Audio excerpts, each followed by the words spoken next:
झारखंड जहां 2 चरणों में चुनाव होना है और वहां पर सीट शेयरिंग को लेकर अगर हम महागठबंधन की बात करें तो जैसे ही उस पर मुहर लगी उसके बाद पार्टियों ने उम्मीदवारों के ऊपर मंथन शुरू कर दिया। उम्मीदवारों की लिस्ट जारी शुरू हो गई है। आपको बताएं कांग्रेस ने 21 उम्मीदवारों की लिस्ट जारी कर दी है। उससे पहले बीजेपी भी अपनी लिस्ट जारी कर चुकी है, उसकी तुलना भी हम करेंगे, लेकिन सबसे पहले आपको बताते हैं कि 21 उम्मीदवारों की पहली सूची में क्या खास बातें हैं।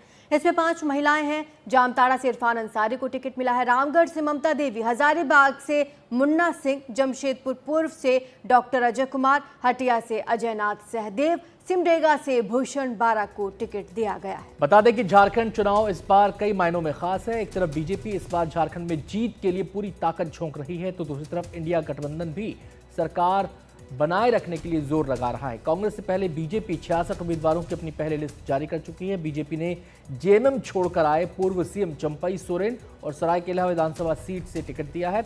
इसके साथ ही बाबूलाल मरांडी को धनवार से मैदान में उतारा है। झारखंड में 13 और 20 नवंबर को यानी 2 चरणों में मतदान होना है, जबकि 23 नवंबर को नतीजे आएंगे। पहले चरण में 43 सीटों पर तो दूसरे चरण में 38 सीटों पर वोटिंग होगी।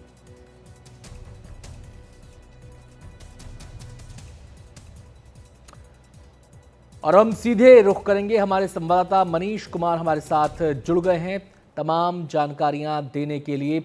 मनीष, पहली लिस्ट में 21 उम्मीदवारों के नाम, इस लिस्ट की अहम बातें हमें बताएं और दूसरी लिस्ट आने की कब तक उम्मीद है? देखिए, दूसरी लिस्ट जहां तक सवाल है तो ये कल परसों तक आ जाएगी, और क्योंकि अभी भी सीट शेयरिंग पे कुछ सीटों को लेकर जीच बना हुआ है। लेकिन एक बात साफ है कि कांग्रेस पार्टी जो पिछले चुनाव में 2019 के विधानसभा चुनाव में 21 सीटों पर लड़ी थी, वो उसके 1-2 सीटों में कमी आ सकती है।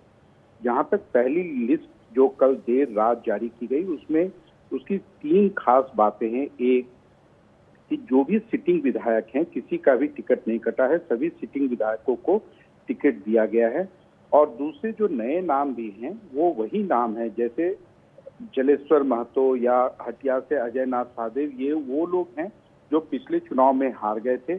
जहां तक 2 नए नाम हैं, एक डॉक्टर अजय कुमार, तो डॉक्टर अजय कुमार झारखंड में कांग्रेस के अध्यक्ष रहे हैं और जमशेदपुर शहर से वो 2011 में लोकसभा के लिए जीते थे, वहां से जेवीएम पार्टी के उम्मीदवार थे।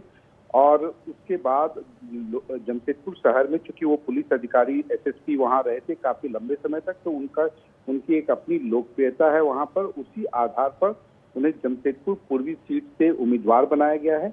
और इसके अलावा हजारीबाग से जो उम्मीदवार हैं वो पहले वहां जेवीएम से चुनाव लड़ चुके हैं और कुछ ही वोटों से वो हारे थे, वही उनका आधार है कि इस बार पार्टी ने उनको उम्मीदवार बनाया है। अनंत, शुक्रिया आपका मनीष इस तमाम जानकारी के लिए। तो झारखंड में कांग्रेस और बीजेपी दोनों की लिस्ट आ चुकी है, अगली सूची का अब इंतजार हो रहा है।